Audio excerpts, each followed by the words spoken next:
اور جب اس نے چیزیں خرید لی واپس جانے لگا تو پھر اس کا وہی حال، ہنستا مسکراتا کھیلتا. تو بہت سارے لوگ پریشان تھے، ان کو غصہ آیا کہ قحط پڑا ہوا ہے، کاروبار چلتا نہیں، حالات خراب ہے اور تو بڑا خوش ہے. غصہ کیا لوگوں نے، کہا یار کوئی خیال کر، حالات کیسے ہیں اور تو اٹھیلیاں کر رہا ہے. خدا صاحب فرماتے ہیں وہ شخص کہنے لگا تم پریشان ہوں گے، میں پریشان نہیں ہوں، اس لیے کہ میں جس آقا کا غلام ہوں نا، اس نے بھڑولے ٹائم پہ بھر لیے تھے، خزانے اس کے بھرپور ہیں، مال اس کے پاس زیادہ ہے، لہذا ہم تو خوشحال ہیں. داتا صاحب فرماتے ہیں کہ جو لوگ تمہیں ٹینشن لیے نظر آتے ہیں نا، جو تمہیں مالی طور پر ہر وقت آنکھوں میں آنسو لیے نظر آتے ہیں نا، ان کو اگر اتنا بھی اپنے رب کے خزانوں پر یقین ہو جائے نا جتنا اس غلام کو اپنے آقا کے خزانوں پر یقین ہے، تو یہ تمہیں کھلتے ہوئے نظر آئے ہیں، یہ تمہیں خوش ہوتے نظر آئے، یہ تمہیں مسکراتے دکھائی. لیکن لوگوں کی جیبوں پر توجہ،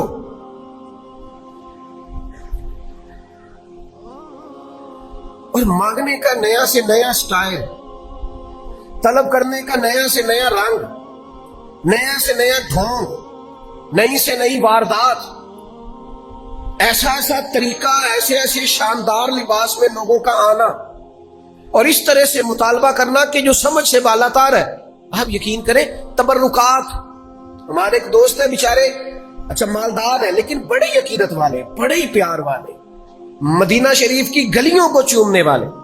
ایک صاحب انہیں ملے جنوبی پنجاب کے، جی میں مدینہ شریف رہا ہوں، یہ میری فلاں شیخ کے ساتھ تصویر ہے، یہ میری فلاں شیخ کے ساتھ تصویر ہے، میرے پاس تبرکات ہیں، حرم شریف کی خاص چیزیں ہیں. وہ بیچارے عقیدت والے آدمی تھے، قابو آ گئے. بعد میں ان سے کہا 27 لاکھ روپیہ دے دو تبرکات کا.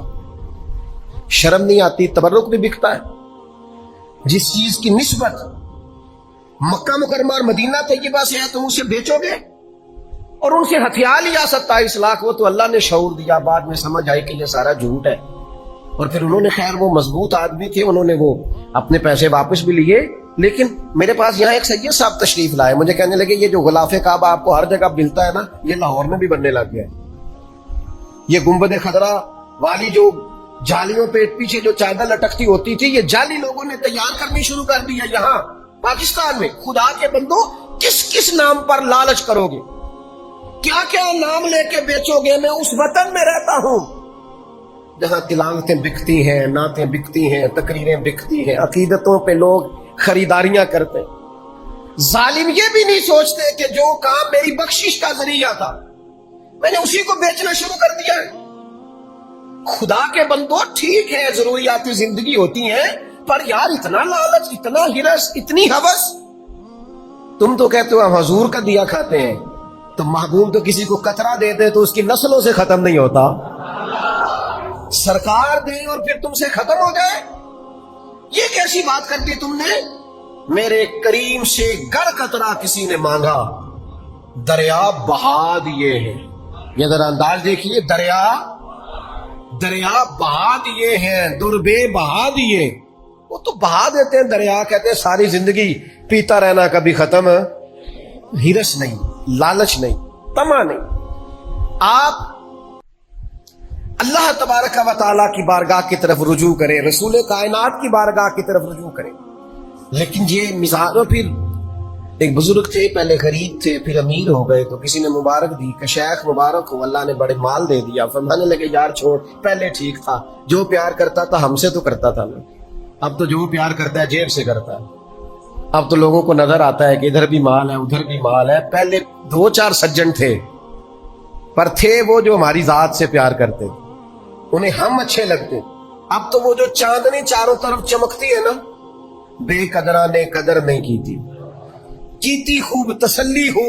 او بھائی تھوڑا اپنی زندگی کے اندر اس سے چند قدم پیچھے ہٹیں، اپنے رب پر بھرو. اور پھر میں آپ کو ایک بات عرض کروں،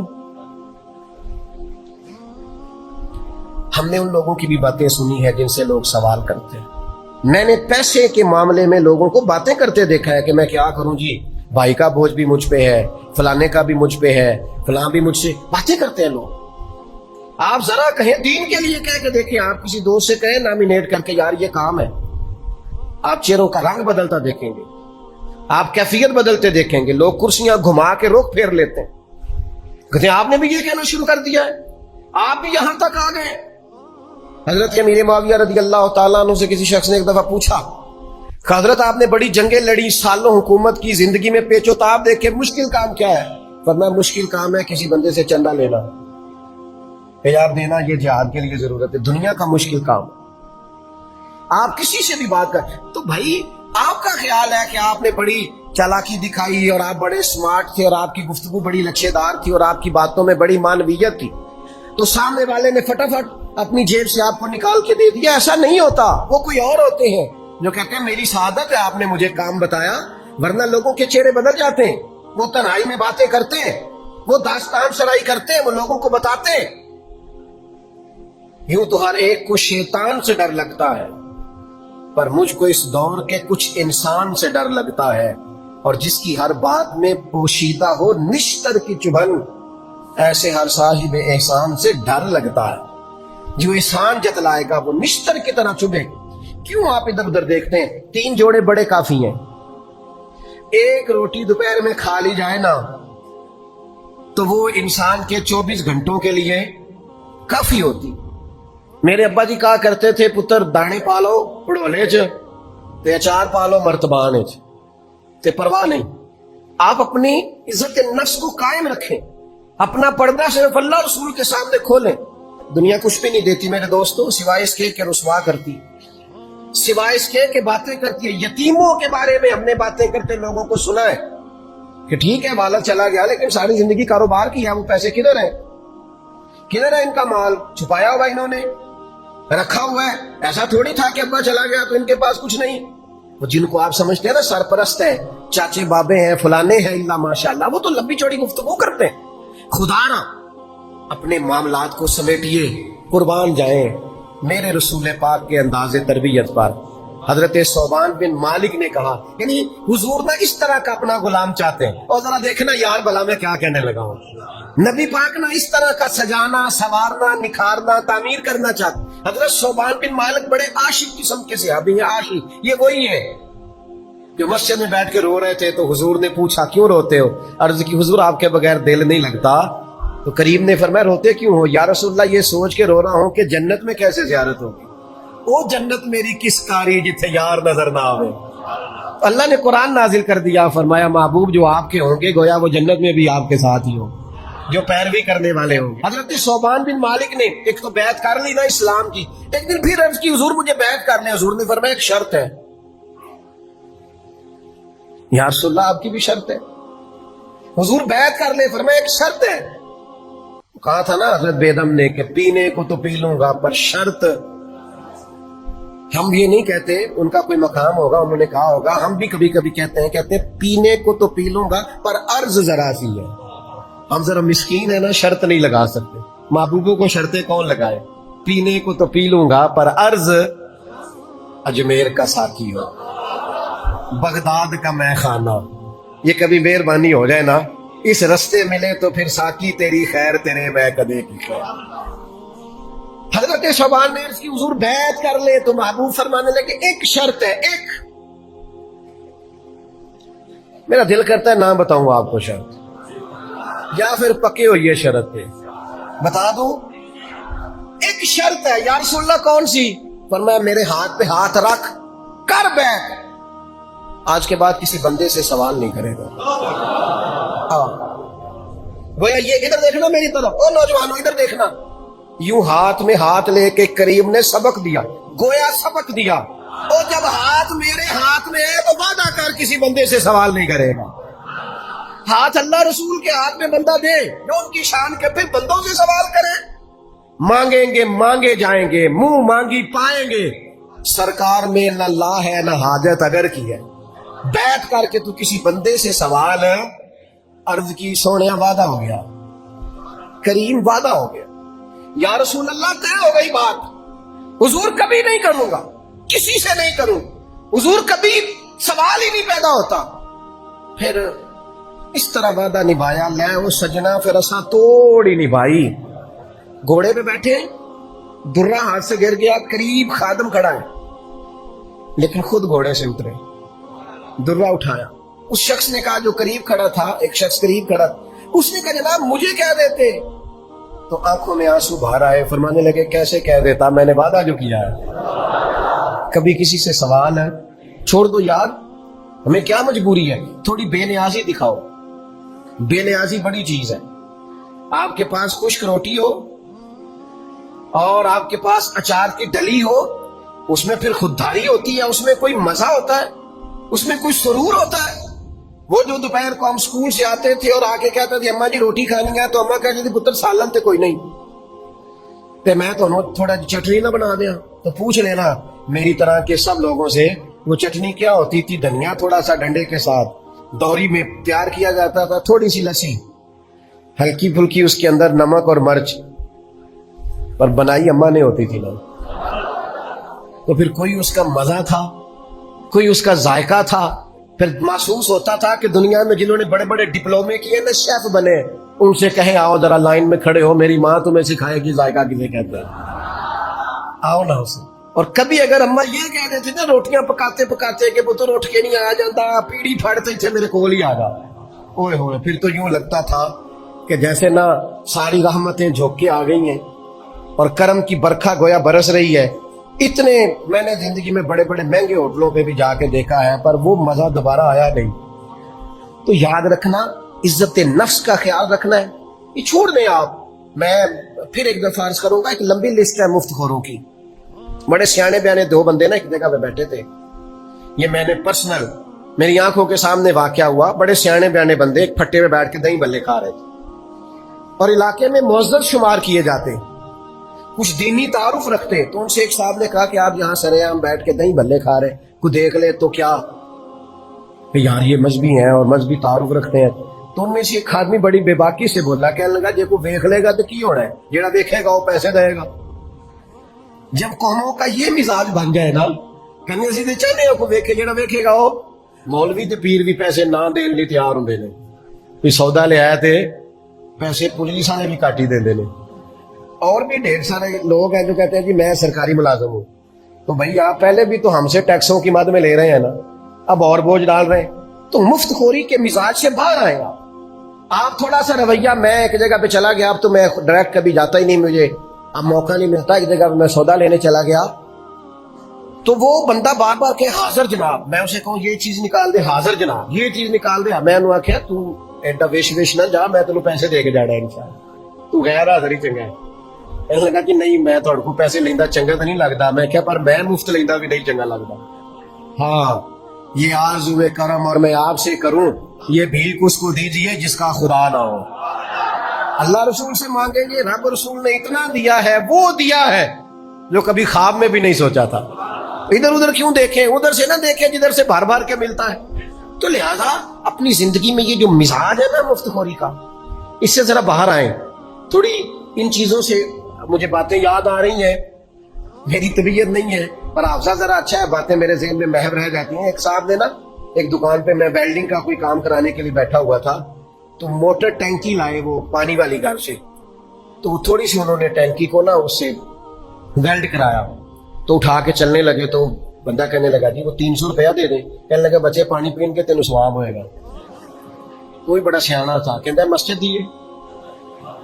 کہ نہیں جی ہے تے کر دی. تو کہتا پھر مینوں 300 دے, میرے بچے روٹی کھان کے تینوں بھی ثواب ہوئے گا. عجیب فلسفہ ہے نا ثواب کا بھی ہمارا. تو میں بڑا محظوظ ہوا, ہنس ہنس کے میرا کوئی حال نہ رہا وہاں. میں نے کہا کمال ہو گئی ہے نا, ثواب کا کیا ترجمہ کیا ہوا ہے. مفت خوروں کی لمبی لسٹیں. یہاں ایک صاحب آئے ایک دفعہ, مجھے کہنے لگے اعلان کر دے میرا, لوگ مجھے تیرے ساتھ تعاون کریں, میں نے عمرے پہ جانا ہے. میں نے کہا نفل کام کے لیے چندہ مانگنا جائز ہی نہیں. اللہ نے کہا من استطاع الیہ سبیلا, جس کے پاس طاقت ہو آئے. مانگ مانگ کے آپ جائیں گے کیوں؟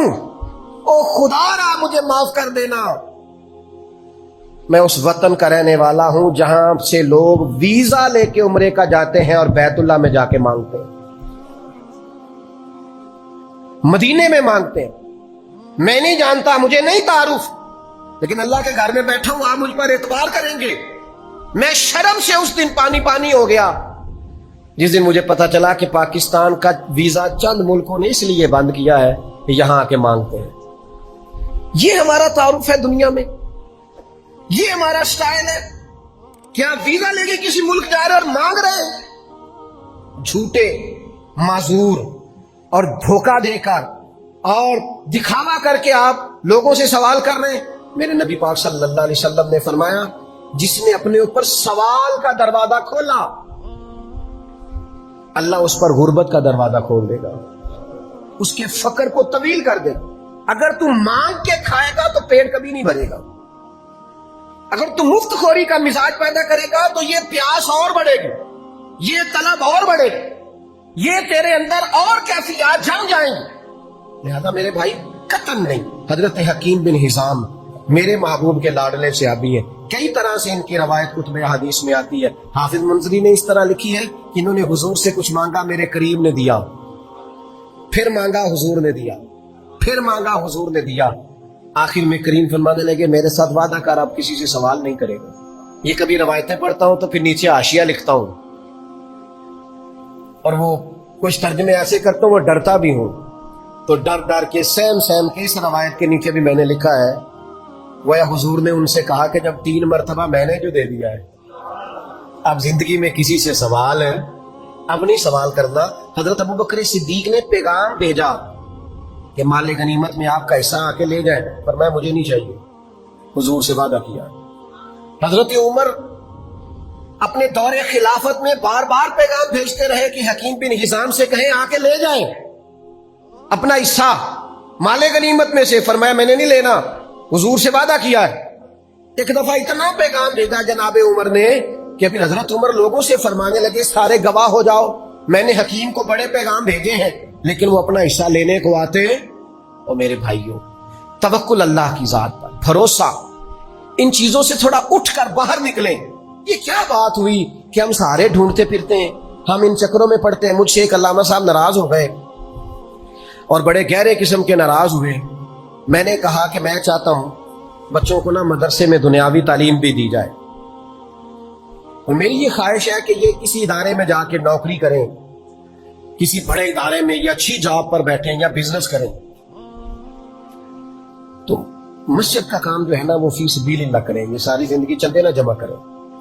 وہ کہنے لگے اس طرح تو بچے توجہ ہی نہیں کریں گے مسجدوں میں. وہ تھوڑے ناراض ہو گئے, کہنے لگے آپ ان کو اگر دنیاوی تعلیم پڑھا دیں گے تو یہ توجہ ہی نہیں کریں گے. تو میں نے کہا بس سمجھ لیں آپ, جو بندہ بے نیاز ہوتا ہے نا, جو بندہ بے نیاز ہوتا ہے پھر دولت کے پیچھے وہ نہیں بھاگتا, دولت اس کے پیچھے بھاگتی ہے.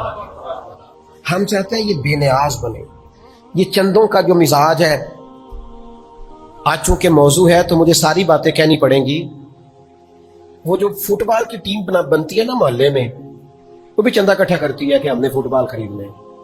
جو ہاکی کی ٹیم بنتی ہے وہ بھی چندہ اکٹھا کرتی ہے کہ ہم نے وردیاں لینی ہیں. کرتے ہیں کہ نہیں؟ تو جب آپ بچپن میں ہی لوگوں کو اس کام پہ لگا دیں گے تو بڑے ہو کے اللہ پہ بھروسہ کریں گے. کرکٹ کی ٹیم, کرکٹ کی, وہ کہتے ہیں جی آپ چندہ ہمیں دے دیں, فلاں آدمی کو بلا لیں گے میچ پہ, تو وہ اس کے بیج بنے ہوئے ہیں, پشتوں پہ لگے ہوئے ہیں, اور یہ فلانی کمپنی نے ہمیں جناب شرٹس لے کے دی ہیں. خدا کے بندو, ایک کرتا تو بندہ خود سلوا ہی سکتا ہے.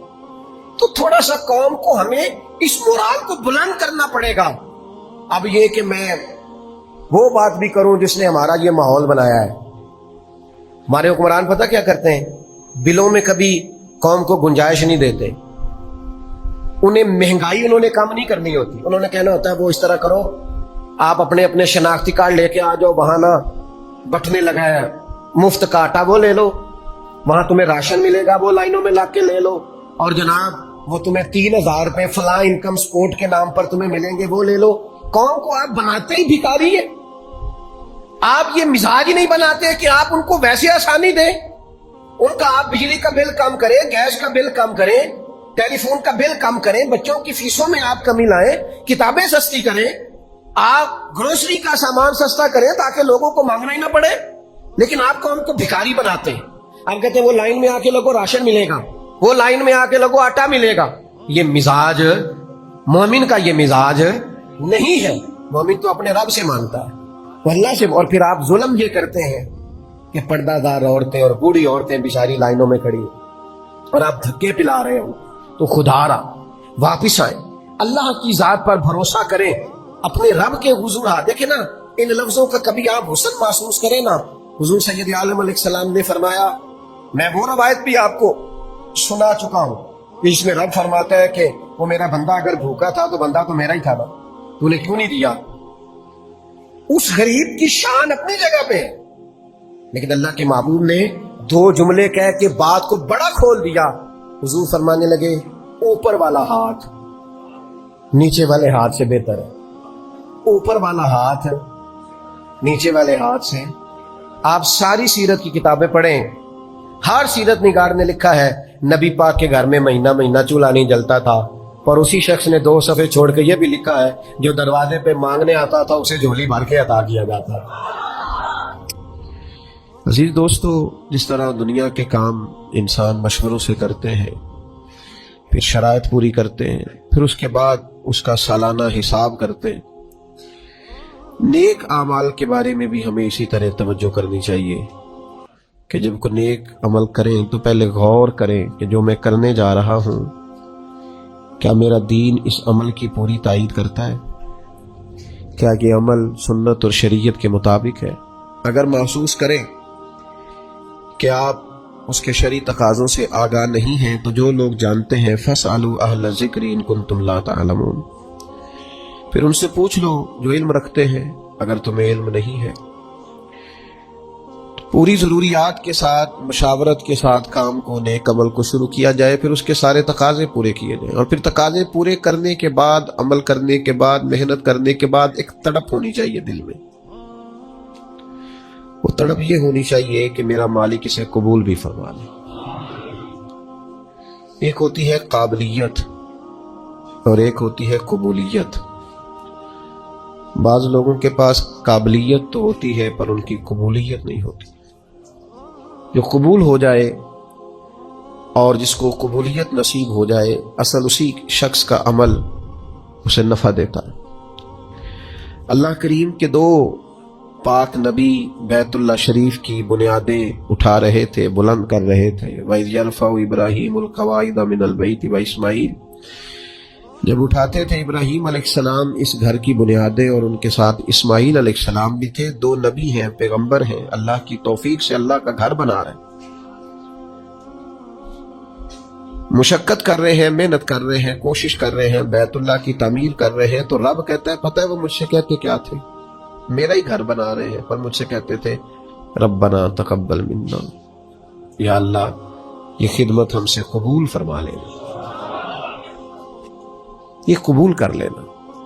قبولیت بڑی نعمت ہے۔ کچھ لوگوں کے پاس قابلیت بڑی ہوتی ہے پر ان کی قبولیت۔ 2 بھائی تھے، ملا فضل اور فیضی اکبر کے دربار میں، بڑے عالم تھے، قرآن مجید کی تفسیر لکھی ہے اور ایسے لفظ کوئی استعمال نہیں کیے جن پر کوئی نقطہ ہے، بے نقطہ تفسیر۔ بڑے بھائی کا حافظہ اتنا مضبوط تھا کہ وہ کسی چیز کو 1 دفعہ سنتا تھا تو یاد کر لیتا تھا، چھوٹے بھائی کا حافظہ اس طرح کا تھا کہ وہ 2 دفعہ سنتا تھا تو یاد کر لیتا تھا۔ ایک شخص اپنا قصیدہ شاعری بادشاہ کے لیے لکھ کے لایا، تو اس نے جب دربار میں سنایا تو بڑا کہنے لگا بادشاہ یہ تو شعر ہی میرے ہیں۔ اس نے کہا آپ کے کیسے؟ کہا میں سناؤں؟ تو آپ نے ابھی اشعار سنے ہیں، 1 دفعہ سن کے یاد نہیں ہوتے، کوئی بندہ دعویٰ نہیں کر سکتا کہ مجھے یاد ہو گئے، لیکن وہ بڑے بھائی کو چونکہ اس کا حافظہ اتنا زیادہ تھا، اس نے 1 دفعہ سنے اور اس نے سنا دیے، تو اب بادشاہ کو یقین ہو گیا یار حد ہو گئی، یہ تو نہیں نہ ہو سکتا کہ اس نے سنا دیے۔ تو چھوٹے والا کہنے لگا بادشاہ سلامت یہ واقعی میرے بھائی کے شعر ہیں، یہ تو مجھے بھی آتے، کیونکہ وہ 2 دفعہ سن کے یاد کر لیتا تھا نا۔ بڑے 1 دفعہ شاعر سے سنا، 1 دفعہ بڑے بھائی سے سنا، اب 2 دفعہ سننے پہ یاد ہو گیا۔ جب اس نے بھی سنا دیے تو بیچارے شاعر کو سزا مل گئی اور ان دونوں کو انعام مل گیا۔ بلا کا حافظہ، بلا کے قابل، کمال ڈگریاں، کمال باتیں، کمال علم و فن، لیکن ان کی قبولیت نہیں تھی۔ بادشاہ کے ناجائز کاموں میں بھی اس کو سپورٹ کرتے، فتوے دیتے، اور بادشاہ کو گمراہ کرنے میں انہوں نے بڑا کردار ادا کیا۔ اسی دور میں ایک مرد کلندر کو اللہ نے قبولیت عطا فرمائی، جن کو شیخ احمد فاروقی مجدد الفسانی کہا جاتا ہے۔ انہوں نے دین کی تبلیغ کی، کام کیا، خدمت کی، ان کی خدمت قبول ہوئی۔ مجدد صاحب کی کتاب مکتوبات جو انہوں نے خطوط لکھے تھے دنیا میں پڑھی جاتی ہے، اس سے لوگ فیض پاتے۔ وہ میرے بھائی ابو جہل بڑا قابل تھا، ابو الحکم کہتے تھے لوگ اس کو، دانائیوں والا، حکمتوں والا،